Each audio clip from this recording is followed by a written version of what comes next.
আজ বৃহস্পতিবার 22 মাঘ 2026 সালের 5ই ফেব্রুয়ারি। ধনুরাশি, ধনুলগ্ন, স্যাজিটেরিয়াস সাইন জাতক জাতিকাদের আজকের দিনটি কিন্তু এক কথায় অভূতপূর্ব, অতুলনীয় অতিবাহিত হতে পারে।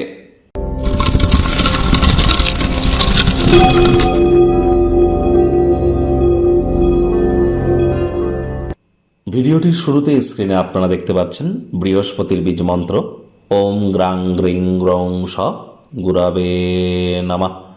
সকাল দুপুর সন্ধ্যা 3 বেলা মিলিয়ে এই বৃহস্পতির এই বীজ মন্ত্র আপনারা 108 বার জপ করুন। এটি আপনাদেরকে বহুলাংশ উপকৃত করতে চলেছে। কারণ প্রথমত বৃহস্পতি মানেই কি? বৃহস্পতি মানেই আমাদের বিবাহ, সন্তান সন্ততি, আত্মীয় পরিজন, পাড়া প্রতিবেশী, আধ্যাত্মিক চিন্তন চেতনা, জ্ঞান, নামযশ, খ্যাতি, প্রভাব, প্রতিপত্তি, ঐশ্বর্য, এগুলির ধারক কারক বাহক গ্রহ কিন্তু বৃহস্পতি। গুরুত্বপূর্ণ একটি প্ল্যানেট, আমাদের শরীরের ওজনকেও কিন্তু বৃহস্পতি নির্দেশ করে।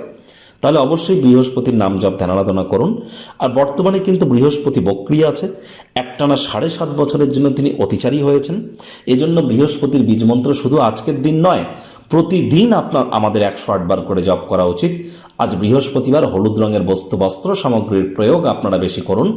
বৃহস্পতিবার আজ অবশ্যই ব্ল্যাক এবং ব্লু কালারের ড্রেসকে আপনারা পারলে অ্যাভয়েড করুন। যারা দীক্ষা নেননি, ইমিডিয়েট দীক্ষা নিন। জন্মগুরু, শিক্ষাগুরু, দীক্ষাগুরু, এই 3 গুরুর প্রাপ্তিতেই কিন্তু আমাদের জীবন ধন্য ধন্য হয়ে ওঠে। ভাগ্যমিটার আজ আপনাদের বলছে 8.5 আউট অফ 10, ভাগ্য আপনাদের অনুকূলেই থাকবে। তবে কর্মজাগতিক ক্ষেত্রে আপনাদেরকে একটু সাবধানতা অবলম্বন করেই কিন্তু চলতে হবে।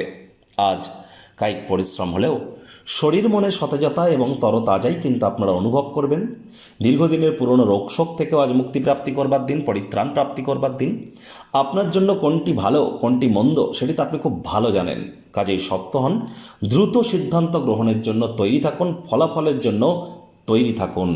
অর্থগত ব্যাপারে ফাটকা কোনো জায়গা থেকে আর্থিকভাবে লাভান্বিত হতে পারেন। আয় ইনকাম বাড়তে চলেছে। নতুন উদ্যোগ পরিকল্পনার পাশাপাশি নতুন নির্মাণ কার্যের শুরুয়াত করা যেতেই পারে।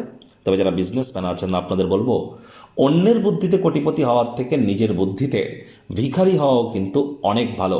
তাই কোনো প্রকার বিজনেস ওরিয়েন্টেড ডিসিশন গ্রহণ করবার আগে কারোর দ্বারা যেন প্রভাবিত হবেন না। কারণ বর্তমানে কিন্তু রাহু এবং বুধের জড়ত্ব যোগ কিন্তু চলছে। রাজনীতিবিদদেরও জনসংযোগ বৃদ্ধি করতে হবে। হার্ডওয়ার্কের কোনো বিকল্প কিন্তু নেই। শর্টকাট অবলম্বন করে বেশি দূরে এগোতে পারবেন না। বিদ্যার্থীরা যে কোনো প্রকার পরীক্ষা প্রতিযোগিতায় সফলতা অর্জন করবেন। উচ্চশিক্ষার জন্য যারা বিদেশ যাত্রার কথা ভাবছিলেন, ভাগ্যদেবীও আজ আপনাদের পক্ষেই আছেন। সন্তান সন্ততি থেকে থাকলে তারাও তাদের কৃতিত্বের দ্বারা আপনাদেরকে গর্বিতই অনুভব করাবে। হাউস ওয়াইফদের জন্য দিনটি এক প্রকার বেশ। প্রেমিক প্রেমিকা, স্বামী স্ত্রী উভয়ের ক্ষেত্রেই বলবো, দিনটিকে যতটা সম্ভব রোম্যান্টিক করে তোলা যায় সেই প্রচেষ্টাই তো আপনাদের জারি রাখা উচিত। অবিবাহিতদের বিবাহের যোগ পরিলক্ষিত হচ্ছে। যারা প্রেমে পড়েননি তাদের জীবনে স্বপ্নের নারী বা পুরুষের আগমন আজ কিন্তু হতেই পারে। একটু প্রচেষ্টা আপনাদেরকেও করতে হবে।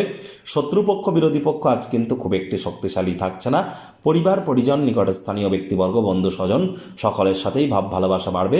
পরিবারের প্রতি সকল প্রকার দায়িত্ব সঠিক সময়ের মধ্যে সুনিপুণভাবে পালন করতে আপনারা সক্ষম হতে চলেছেন।